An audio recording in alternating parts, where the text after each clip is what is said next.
Ao aprofundarmos a relação entre filosofia e psicanálise, torna-se necessário compreender que Freud, desde a fundação da psicanálise na passagem do século XIX para o século XX, circunscreveu problemáticas que eram também centrais para a tradição filosófica, mas o fez a partir de um outro método e de uma outra ambição teórica. Freud não era filósofo e nunca pretendeu apresentar a psicanálise como continuação ou desdobramento do discurso filosófico. Ao contrário, há em sua obra um esforço reiterado de distinguir a psicanálise como campo empírico de investigação, ancorado na clínica e na experiência analítica. Nas novas conferências introdutórias à psicanálise, 1933, ao tratar da questão da visão de mundo, Freud afirma explicitamente que a psicanálise não constitui uma Weltanschauung, não oferece uma concepção totalizante do real. Enquanto a filosofia tradicionalmente busca apreender a totalidade dos seres, organizar o mundo em um sistema coerente e global, a psicanálise se ocupa de um campo delimitado: o inconsciente, a formação dos sintomas, o conflito psíquico, o recalque, a transferência.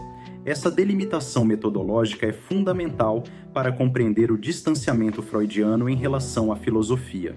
Em Totem e Tabu, 1913, Freud estabelece comparações entre formações culturais e formações sintomáticas.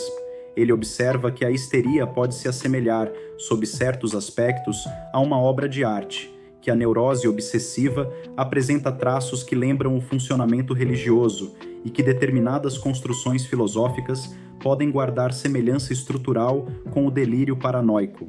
É decisivo sublinhar que Freud utiliza a palavra quase.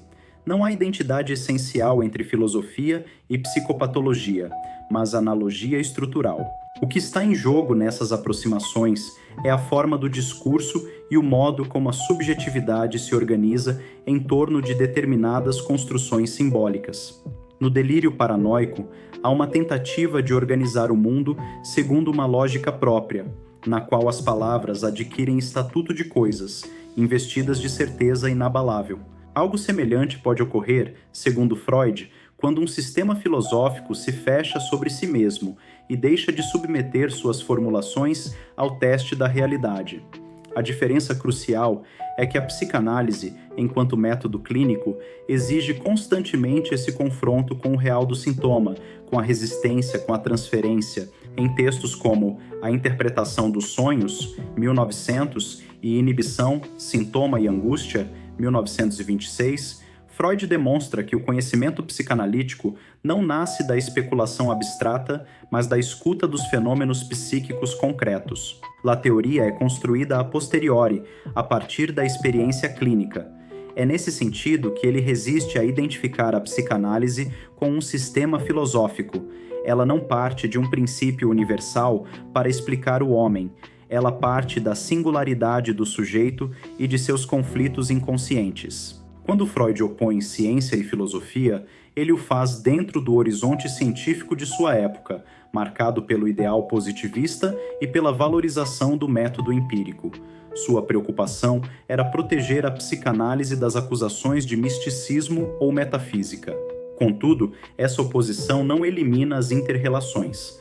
A psicanálise interroga temas que sempre pertenceram à filosofia: o desejo, a verdade, o mal, a cultura, a origem da moral, a estrutura do laço social. Em O Futuro de uma Ilusão, 1927, e em O Mal-Estar na Civilização, 1930, Freud ultrapassa claramente o campo estrito da clínica e dialoga com questões antropológicas e filosóficas. Ainda assim, ele o faz mantendo o método analítico.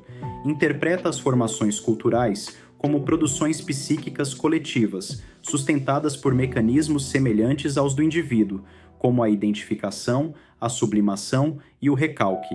A analogia entre discurso filosófico e delírio, portanto, deve ser lida com rigor. Freud não reduz a filosofia à patologia.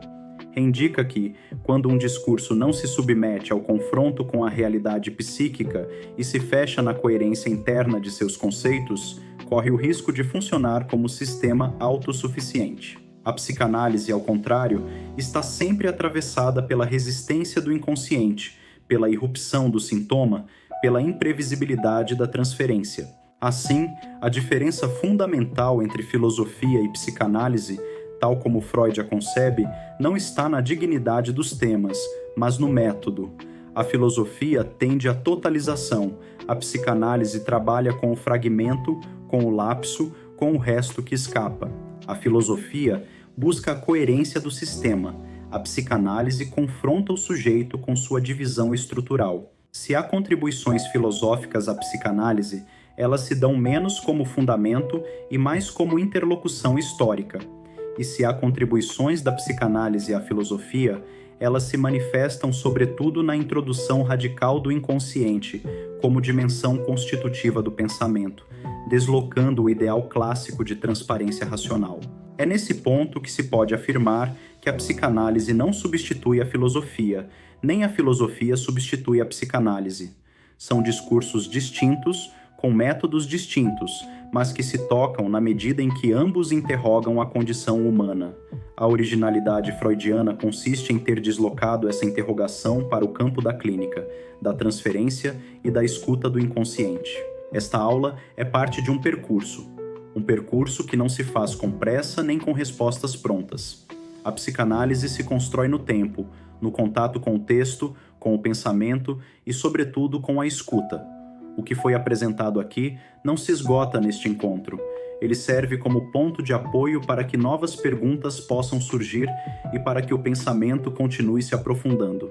A psicanálise não se oferece como um manual, ela se sustenta como uma experiência.